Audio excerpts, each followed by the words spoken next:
Hello there. I'm excited to be joining you to talk about kindness. I'm Dr. Catherine Crock, Chair of the Hush Foundation and the Gathering of Kindness. I'm a doctor at the Royal Children's Hospital in Melbourne, Australia, and I'd like to talk to you about my journey over the last 25 years. I started work with children with cancer at the Children's Hospital. And I very quickly came to realise I needed to learn from the patients and families about what are some of the things that really matter to them when they're having a difficult healthcare journey.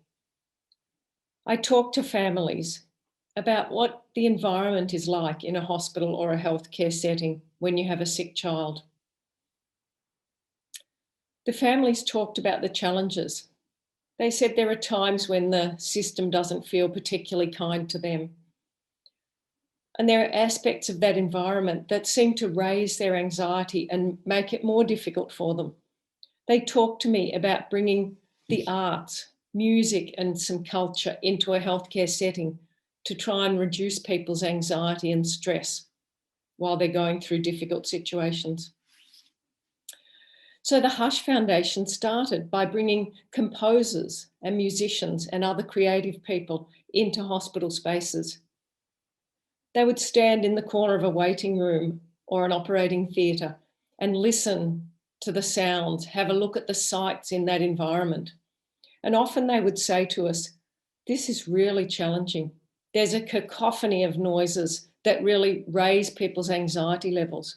And we need to think carefully about what sort of music could sit in that environment and actually improve people's emotional state rather than making them more anxious.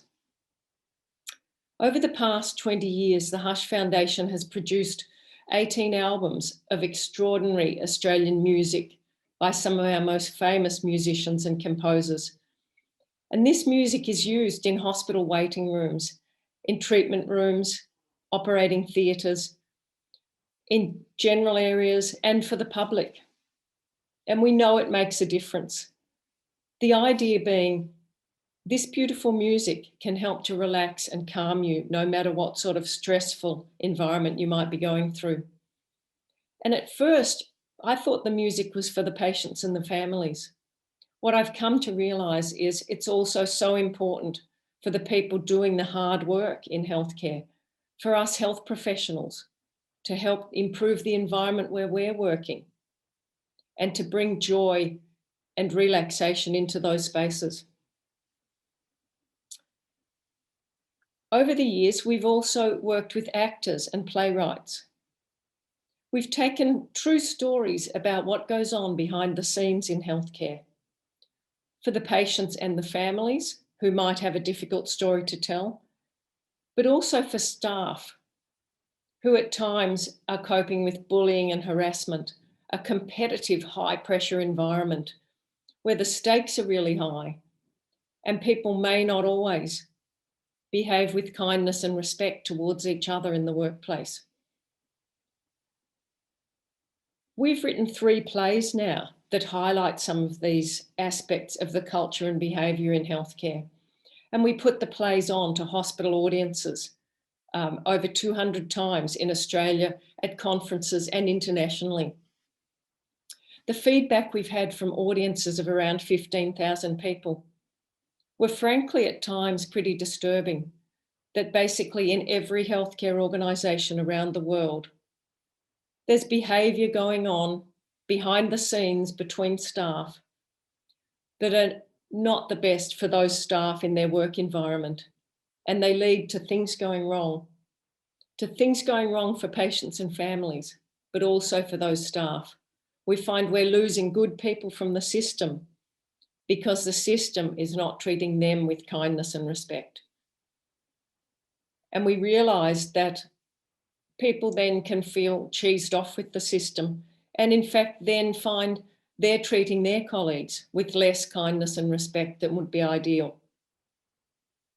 Out of this feedback came the start of the Gathering of Kindness, the concept that instead of focusing on the bad behaviour and things going wrong, we aspire towards a kind health system, one that's kind to the people working in it, where organisations treat the health professionals with kindness and respect, trust those health professionals, and help them to do their best work. And this health system would also be kind to the people receiving care. We're basically all in this together. And if we can treat each other with the kindness that we need, the system is going to function so much better. I'd like to talk to you about my own team at the Royal Children's Hospital as an example of what can be done. Going back maybe 10 or 15 years, we were not the ideal team. We had maybe 7 departments all thrown together to work in an operating theatre. There was sometimes some gossip amongst people, talking behind people's backs, complaining about each other, basically not treating each other with respect. We've brought about an extraordinary change over several years by thinking about how we're treating each other, by connecting human to human and to sharing some of our vulnerabilities. In the morning when we start our work, we huddle together and we check in with each other. This is such an important beginning to the day. And there'll be times when someone in the team might not be at their best. For them to share that with the rest of the team is actually really protective, not only for them, but for the whole team and for the safety of the work that we're doing. And now we actually are happy to show up, explain how we're feeling, ask for some support, and we know the team will have our back. And that's the way we've been able to build an absolutely joyful team where people love coming to work together. They feel safe, they feel trusted by their team, and they feel they can trust their team members to look after them and to treat them with kindness and respect. Really, for me, one of the best parts of this is the patients and families can absolutely feel it. And the families will say, we feel safe and secure when we're being looked after by your team. It's really about an awareness, I guess, an awareness of how other people are feeling, checking in with the other people, and then wrapping some care around your team and looking after each other. We might not get it right all the time, and we'll admit that we don't get it right. But I think the first step is to be aware and to be thinking about how is that other person that I'm interacting with? Maybe they're hungry, angry, late, tired, or scared. And in healthcare, I think often we are scared. We've got a lot on our plate, and a lot is riding on the work that we do. The work that we're doing is not only applicable in healthcare, it's actually applicable in the whole of society.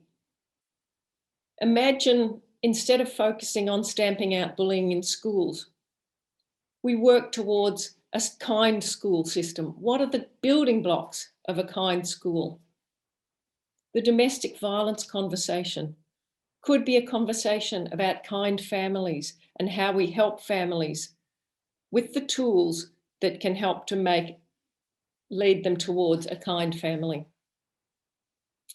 So let's get together around the world and think about this concept of kindness, checking in with each other, looking after each other, and building a kind society. Thank you very much.